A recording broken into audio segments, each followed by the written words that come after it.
bueno, tiene al país entero un poco en vilo y además con ciertas incertidumbres, a ver qué, por un lado, lo que puede deparar la naturaleza y sus caprichos y por otro lado, qué plan tiene el gobierno desde sus propias políticas, ¿no? Estamos hablando del agua, porque hace muy poquito en realidad se hablaba de la crisis hídrica en clave de ganadería, de agricultura. Hoy ya pasamos a hablar en clave de consumo humano, ¿no? Lo que genera bastante más preocupación, además. Y empezaron a fiscalizar, supuestamente, o se ya había dado la orden de empezar a cuidar el agua, de que no se podía usar en forma no indispensable. Ejemplo, regar el jardín, lavar el auto, yo qué sé. Lavar veredas. Las veredas. Que además son cosas que vos no las tenés muy en mente, pero cuando te dicen que no lo podés hacer, empezás a ver cómo la vereda se te acumula de mugre, empezás a ver un montón de cosas y mirá cómo usábamos el agua sin conciencia también, ¿no? Porque es esa cosa que te parece que vas a tener siempre. Bueno, hoy nos está acompañando el presidente de la Federación de Funcionarios de OCE, Federico Kramerman. Gracias por estar aquí con nosotros. Gracias a ustedes. Porque este cambio cualitativo, en realidad, en cuanto a cómo miramos la crisis hídrica, bueno, terminó instalando una alerta más que general. Y discrepancias, por supuesto, entre directorio y funcionarios del sindicato. Uno siempre, y esto con todo respeto, ¿no? Pero tiende a pensar o deja abierta la ventana en que, bueno, estos reclamos de los sindicatos por general pueden tener detrás una cuestión más corporativista que de verdadera necesidad. En esta situación, ¿cuál sería el punto justo? Bueno, antes que nada, muchas gracias. La necesidad, lo que estamos nosotros poniendo sobre la mesa, tiene que ver principalmente con la falta de personal en la OCE. Se sale a fiscalizar. Nosotros, obviamente, que estamos de acuerdo que frente a la situación que se está viviendo, se concientice sobre el uso responsable del agua y demás. Ya pasar a fiscalizar con medidas que pueden llegar incluso a cortarle el agua a un hogar, nos parece un exceso. ¿Por qué? Hoy una buena parte del agua que se está perdiendo tiene que ver con roturas de los caños en las calles, en todas las ciudades del país, particularmente en la ciudad de Montevideo, que es la propia OCE la que tiene que arreglar. Son sus caños los que se están rompiendo y es la propia OCE la que los tiene que arreglar. En el momento que está ocurriendo el mayor pico de consumo, porque estamos en una crisis hídrica con respecto a sequía, mezclado con la ola de calor que vivimos, particularmente el reciente fin de semana, con temperaturas récord. Lo cual tensa el sistema, porque la gente consume más agua igual. Aunque la use bien, consume más agua por el calor que hizo. Con eso hay estadísticamente mayores roturas, sobre todo en las cañerías que transportan el agua. Frente a eso hay mucha agua perdiéndose en las calles de Montevideo. No responsabilidad de un usuario, no responsabilidad de un vecino, sino del sistema que tiene roturas, que siempre las tiene, pero que hoy no está dando la capacidad para repararlas. ¿Por qué? Porque la OCE no tiene el personal. El área operativa, en todo el país, pero particularmente en el área metropolitana, se le están negando las licencias debido a la situación de emergencia. Es decir, está todo el personal disponible y aún así la OCE no es capaz de dar abasto con la reparación de agua que estamos perdiendo. Estamos perdiendo, muchos lo verán, a nosotros nos llegan denuncias, videos permanentemente de calles en Montevideo donde se está perdiendo agua. Sí, eso, que además haces la denuncia un lunes y no viene nadie y pasan los días y porque no dan abasto, porque faltan funcionarios. Y ahora si te voy a eso y a cómo no es corporativo el reclamo. Sí, pero pará, porque es muy fácil decirle a una persona que no entiende nada, como yo, por ejemplo, vos fijate el agua que se pierde porque el caño está roto y ves ese hilo de agua que cruza la avenida hace días, como si arreglar ese caño fuera a solucionar la situación. Tampoco es así, ¿no? Sequía hay. Sí. Ahora, solo en el día de ayer, la OCE recibió casi 2.000 reclamos por roturas. 2.000, solo en el día de ayer. Y si pensamos en cuántos litros se están perdiendo por hora, y ahí voy a la situación. ¿Qué sucede en Montevideo? Lamentablemente, además, este problema después tiene una estratificación social. En la zona este de Montevideo, para paliar la situación, con un sector de la ciudad cuyos habitantes tienen a veces más capacidad de hacerse oír, se está utilizando contratos con empresas privadas contratados para otras cosas para dar arreglo a eso que deberían hacer los funcionarios de OCE, pero que no tenemos más funcionarios porque están todos ocupados. Y se están solucionando a pesar de que igual hay atrasos. En el otro extremo de Montevideo, en el área oeste, lo que está sucediendo es que se prioriza y corre con un criterio de racionalidad donde un hogar donde la rotura implique que un hogar no tenga agua, hospitales, escuelas, eso se arregla primero y va quedando para atrás porque hay roturas que no hacen que a vos te falte el agua. ¿Sí? El caño de tu casa tiene agua igual, simplemente son roturas de la red que son las que más se ven, ¿sí? Y esas en la zona oeste, por poner un ejemplo, van quedando para atrás, llegando a más de una semana, 10 días sin arreglarse, porque no hay con quién. La OCE ha invertido en el último año en camiones muy modernos para los equipos que van a arreglar las calles, camiones que ya vienen con la retroexcavadora, con todo un equipamiento que permiten hacer la reparación en un tiempo eficiente, digamos. Bien. 5 de ellos, de más de $100.000 que estamos hablando cada uno, están parados en los talleres de la OCE, no porque estén rotos, porque no hay gente. No tenemos la gente para subir a los camiones que la propia OCE compró para hacer esas reparaciones, porque no hay posibilidad de armar los equipos. En algunos lados los equipos se arman con 2 funcionarios de OCE y 3 funcionarios tercerizados para que salga la cosa. Sí. Igual está mal. Pero hay lugares que están los equipos detenidos con las pérdidas que hay. Entonces, lo que nosotros decimos es, bueno, concientizar está bien, fiscalizar a la gente. Ahora, sepamos que una buena parte se pierde mucho más por un caño roto que por el que está regando la vereda. Yo, obviamente, que voy a decirle a la gente que no riegue la vereda en plena sequía. ¿Ah? Pero claro, es difícil desde la propia OCE. La equidad o la justicia de la medida cuando la propia OCE no es capaz primero de cuidar su que se pierde muchísimo sistema. Más. Porque una cosa es una manguera y otra un caño roto que pasa una semana con el agua saliendo. Sobre la cantidad de gente, por eso yo te decía, corporativo, mirá, yo con que ingrese otro funcionario de la OCE no voy a ganar más yo, ¿sí? Obviamente hay una enorme sobrecarga en las tareas hoy sí del personal que está trabajando, pues esto implica no solo que no hay licencias, se trabaja sobre turnos, se trabaja 21 días de corrido sin descanso, he llevado compañeros 24 horas sin descansar hasta arreglar algunas cosas clave, y ese es el régimen. Y cuando uno dice se negaron las licencias, uno puede decir, bueno, che, obvio, es una emergencia. Quiero agregar que por la falta de personal, buena parte del personal operativo de OCE acumula de 90 o más de 100 días de licencia anual que no se la toman porque el organismo, por razones de servicio, la niega hace años, porque no hay quien lo supla, sobre todo en las plantas de tratamiento de agua potable. Claro. Y esa es una realidad que muestra que falta personal. ¿Cómo alguien no puede salir de licencia porque no hay otro? Está claro. Nosotros, y con esto termino el contexto, desde el 2018, que fue el último llamado externo, donde entró alguien a la OCE, a diciembre de 2022, en la OCE se perdieron 900 puestos de trabajo. Hay 900 trabajadores menos. Ese es nuestro reclamo. De hecho, ya estamos en el 2023 y hay alguno más que se fue ya. En junio y julio tuvimos un conflicto y hubo un entendimiento con las actuales autoridades del organismo y acordamos que necesitamos una estructura con al menos 300 funcionarios más reconocido por las autoridades, por los 3 miembros del directorio que levantaron su mano para votar, pedirle al Poder Ejecutivo un ingreso de 300 personas más. El Gobierno Nacional, a través de la dirección de la Oficina de Planeamiento y Presupuesto, negó ese acuerdo que reconocían las autoridades de OCE. Nosotros hicimos 900, acordamos 300 funcionarios, que era la línea de flotación mínima para que funcione la OCE. Bien. No fue posible. Las autoridades se lo pidieron al gobierno, OPP dijo que no, nosotros entendemos que el gobierno es uno solo, igual vamos a aclarar, ¿no?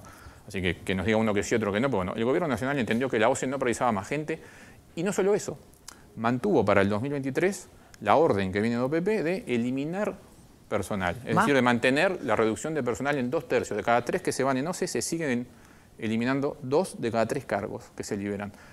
Te puse el ejemplo de los camiones porque muestra el absurdo de la eliminación de vacantes. Se jubila el encargado del equipo que sale a las veredas, eliminan el cargo, no ascienden a otro. Después tengo el camión parado y no tengo un encargado que es el que dispone y ordena. Entonces, para una pregunta, te asiste toda la lógica, o por lo menos el sentido común, cuando planteas que en este contexto se mantenga digamos, la política de la reducción de personal. Se mantiene, está vigente. Bien, eso se entiende perfecto. Pero eso es algo que contaste que hace que también entonces uno se pueda pensar que tal vez a veces los reclamos pueden ser excesivos, porque si ¿en qué año fue que se redujo? Bueno, cuando cambia el gobierno se reduce el personal. No, hay responsabilidad compartida. En el 2018 fue el último ingreso de personal. Por eso, hay como 400 que se fueron antes del cambio de gobierno y 500 que se fueron en este periodo. O sea que había personal de más, o se trató de volver más efectivo el personal que había. Bueno, nosotros hicimos lo contrario. Más bien, cuando discutíamos esto con las autoridades, le decíamos, este número de 300 es el mínimo para que la OCE, para que funcione basalmente, y lamentablemente la situación de emergencia actual, y digo lamentablemente porque no me gusta tener razón en función de una emergencia, pero está poniendo sobre la mesa las consecuencias que advertimos. Hace 7 meses le dijimos a las autoridades, y mira que nos reunimos hasta con el presidente de la República, no agotamos ninguna vía para aclarar que en la OCE se estaba viendo una situación límite, que claro, en pleno invierno no hay tales problemas de agua, pero hoy está quedando de manifiesto cuál es el problema de reducir personal, que además se hace al barrer, sin ningún criterio. Se eliminan cargos solo para decir achiqué la cantidad de funcionarios y no se mira qué tarea hace el cargo que estoy eliminando. Y después aparecen las consecuencias. A ver qué opinan los panelistas. ¿Qué pensás, Vale? Bueno, yo en este sentido he compartido la visión de distintos sindicatos que han venido acá, de distintos organismos públicos. Esto me hace acordar, obviamente no hay una situación de emergencia, pero cuando venían los trabajadores de aduanas y planteaban que no había ningún funcionario para poder controlar o que había uno solo, y hablábamos del problema, por ejemplo, en la zona del litoral con respecto a el tema de los precios en Argentina y no sé qué. Entonces, o sea, yo veo que desde el gobierno, en ciertos momentos o en momentos de crisis con ciertas problemáticas, hoy hablamos de lo importante que es el tema de la OCE, lo que está pasando con el agua, una sequía que no es de hoy, que venimos de 3 años que viene lloviendo menos de lo que tiene que llover en Uruguay, o sea que no es que se están enterando porque en el 2023, en enero, hubo tremenda sequía, no. Ya 2022 y 2021 anunciaron algo que podía transformarse en un gran problema. Y esta decisión que tomó el gobierno al inicio, de decir vamos a reducir la cantidad de funcionarios públicos y reducirlas al barrer, cada 3 que se van, hay 2 vacantes que se pierden, está claro que eso destruye el funcionamiento de cualquier área. Yo lo puedo decir con propiedad porque esto mismo aplicó Daniel Martínez en la Intendencia de Montevideo. No funcionaban las policlínicas porque no tenían cómo atender a la gente, porque el 3x2 hace que de esos que se van, no sabes si se fue un médico, una enfermera, la vacunadora. Entonces, hay que reducir. Es la política de reducción, no importa qué vacante reduzco. Y además es una reducción falsa, porque es una reducción que después, por otra vía, se sustituye con empresas privadas, donde sale más caro, donde los precios te lo marcan las empresas, donde a un trabajador en realidad terminás pagando mucho más y que además el trabajador no lo recibe y eso son 3 pesos aparte. Entonces, creo que obviamente hoy con la situación de emergencia sale a la luz la problemática de la OCE. Pero esto se da en cada uno de los lugares porque no hubo un estudio serio de si en un lugar faltaban funcionarios, en otro sobraban, porque se reconvirtió el trabajo, porque ya alguna tarea se dejó de hacer, cómo hacíamos el pasaje. Simplemente se redujo al barrer. Porque está claro que si hay un acuerdo entre directorio y trabajadores de que la necesidad mínima son 300, OPP no puede decir no porque no. O no porque está esta directiva, entonces OCE no va a tener el ingreso de estos funcionarios. Porque las consecuencias las pagamos nosotros. Yo comparto totalmente y he leído comentarios de gente en las redes sociales que decían, yo tengo en la esquina de mi casa roto un caño hace 4 días y yo no puedo con una ola de calor capaz que cargar la piscina de mi hijo que lleva 500 litros. Está bien, hacían calores de 40 grados. No todo el mundo tiene aire acondicionado en su casa, donde generalmente tardan más en ir a reparar las cosas, es donde seguramente la mayoría de los hogares no tengan aire acondicionado. Entonces, es medio contradictorio. Cuando vos, que es el que fiscalizás, ¿te vas a fiscalizar a vos mismo? ¿OCE se va a poner multas por las pérdidas que está teniendo en la calle? ¿Qué va a hacer OCE consigo misma a partir de perder miles de litros? Y las medidas que obviamente, yo no digo regar jardines enormes, que en algunos casos también se ha comprobado que es con agua de pozos, que no son de agua de OCE. O sea, hay muchas situaciones y a veces la gente entra en alarma porque el agua es la vida, es fundamental, y ve que el de al lado está haciendo algo y ya llama por teléfono para denunciarlo. Ya son varios los mensajes que van llegando. Exactamente, pero me parece que realmente... varios lavando el auto en la noche, vi esto y lo otro. Pero bueno, vamos al tema después de la vecindad, digamos. Me parece que es irresponsable por parte de las autoridades de esto de al barrer sin un estudio serio y que estamos pagando las consecuencias. ¿Cómo lo ves vos, Alfredo? El reclamo, el planteo del sindicato. ¿Qué dijo el directorio cuando Pepe les negó la partida, los digamos? 300, ¿no hizo? ¿Se quedó en el molde? No tenemos fuerza, nunca sabemos si es el policía bueno o policía malo o apelarle a la sinceridad de esa autoridad de OCE, pero que entonces, yo lo puedo decir bien, mi respuesta es que traigan a Alfi, lo sienten en el directorio de OCE y manejen la empresa, porque básicamente es lo que termina pasando. Ahora, la no sustitución de personal implica que se contrata a empresas privadas, dijiste vos. Sí, yo le iba a tomar el pie a Valeria. La cantidad de vínculos laborales en OCE no varía hace 20 años.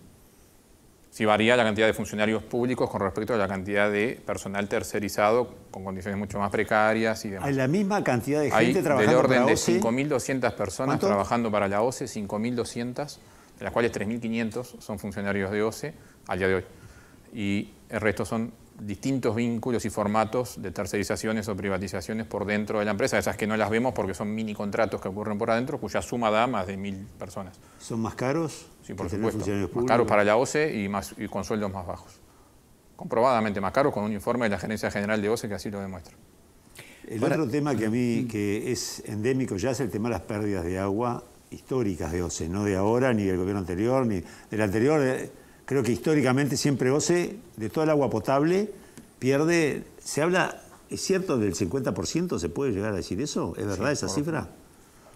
Sí, eso aprovecho para aclararlo. Hay un índice que se llama agua no contabilizada, ¿sí? Que justamente es la diferencia entre el agua que OCE logra potabilizar en todas, no solo Montevideo, en todo el país, en su planta de agua potable y bombear, se llama agua elevada, contra el índice, contra cuánta agua logro contar en los contadores que hay en los comercios, casas, en fábricas, lo que sea, ¿sí? Y por tanto después facturar.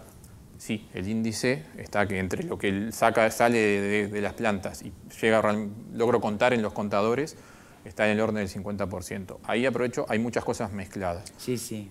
Pérdidas por infraestructura obsoleta, hay cañerías en algún lugar del país más de 100 años, ¿sí? Eso es inversión. También es inversión una cosa que es los sistemas de control y automatismos, es decir, la tecnología que hace a los problemas. Te pongo un ejemplo que me informaban mis compañeros, en la ciudad de Colonia el tanque se desborda. ¿Por qué? Porque el sensor no anda, porque no funciona bien el sistema y se corta, alguien deja de bombear cuando alguien avisa que se desbordó el tanque. Es decir, cuando ya está perdiendo. ¿Por qué? Porque no se invierte en la tecnología adecuada para eso. Obviamente que las pérdidas en la calle son un factor enorme, también hay conexiones clandestinas. Yo eso lo dejo al lado porque a veces lo quieren hacer pasar como el gran problema y no lo es. ¿Sí? Obviamente ahí hay una parte de agua que no se cuenta, ¿sí? Pero la mayor parte es en la propia infraestructura de OCE, que al no haber inversión, y la inversión en esa área ha disminuido, o se ha querido hacer vía empresas privadas también, y después los resultados por ahora no han mejorado nada, ¿sí? Implica que una buena parte del agua que bombeamos de las plantas no llega a los hogares. Eso es una realidad. Algunas son de largo plazo, como sustituir ramales enteros de tuberías. Sí, y que tengo entendido que eso además cuesta una fortuna, ¿no? Es una inversión. Cuesta. Ahora, lo mezclo con otro tema polémico, que sé que no es el del día, pero se quiere construir otra planta de agua potable en Arasatí para Montevideo, cuando se pierde la mitad del agua, digamos. Y la planta de agua potable nueva es un tercio de lo que hoy bombea Aguas Corrientes. Es decir, digo porque ahí van a gastar casi 700 millones de dólares. Entonces, cuesta, pero siempre cuesta. Hay un llamado el mes pasado de OCE para más personal. Está habiendo muchos llamados simultáneos, después de también un largo proceso de negociación para el entorno de 130 ingresos que van a terminar ingresando a mitad del 2023. Bueno, también hay que decir esa, ¿no? Lo que pasa es que cuando entran le tengo que sumar a los que se vienen yendo, el promedio son 120 por año, o sea, los 60 que ya también se van a haber ido cuando termine ingresando esa gente. Obviamente nosotros saludamos los llamados externos, por supuesto, pero mirá que 130 dividido 19 departamentos y después dividido localidades, no nos da más que 1 o 2 funcionarios en algunos lados. Pablo. El problema de la OCE es un mal endémico, no viene de ahora. Yo estaba viendo unos números por arriba, en el 2017 había 4.300 y pico funcionarios y empezó a bajar. En un promedio de 100 funcionarios por año y se contrataba en forma privada un poquito menos. Pero así funcionaba. Porque ¿qué es lo que pasa? La OCE la han ninguneado toda la vida. Hoy decías cañerías, sí, de saneamiento y de agua que tienen más de 100 años, sí, está bien. A ver, la fuente que tiene Montevideo, para hablar de Montevideo, es Santa Lucía, no hay otra fuente de agua. Y Aguas Corrientes es la única planta potabilizadora que hay. Tiene 4 caños, si mal recuerdo, Aguas Corrientes, ¿no? De suministro. En funcionamiento, sí. En funcionamiento. Hay uno que le cantaron feliz cumpleaños, 151 años cumplió. Pero es una cosa, pero es increíble, 151 años. Entonces, si vos no tenés inversión de ningún tipo, no de hace 10 años, 15, 20... Bueno, por no eso están inversión. apostando a Arasatí, ¿no? Está bien, pero digo, cuando vos tenés un presupuesto, creo que son 70 millones de dólares anuales. Eso es de inversión. Eso es en inversión. 400 es el Está bien, presupuesto es operativo. imposible que te dé, salvo que exista una política de Estado, porque esto lo estamos desayunando ahora. Antes nadie sabía cuántas plantas potabilizadoras había, cuántos caños tenía, si la tubería tenía 151 años, no tenía idea. Ahora, porque como no te dejan regar y lavar el auto y todo eso, saltó todo esto, porque esa es la realidad. Porque nadie le dio mucho corte. Las pérdidas de agua potable vienen de toda la vida. Yo era chico y las veía. Y que estaban una semana, le ponían 4 balizas, se llevaban las balizas, se las cambiaban, pero el agua seguía cayendo. Entonces, claro que faltan funcionarios, de hace tiempo que faltan funcionarios, pero tiene que venir de la mano de una inversión, porque por más que se contraten 300 funcionarios más, si continúo con ese régimen de pérdida, voy a tener que tener 15.000 funcionarios en la OCE para que estén parados al lado de las cañerías cuando se revienten. Esa es la realidad. El reclamo es válido, pero si no va acompañado de inversión, es un parche. Tenemos que hacer una pausa. ¿Hacemos referencia a eso a la vuelta? ¿Sí? ¿Te parece? Ya venimos.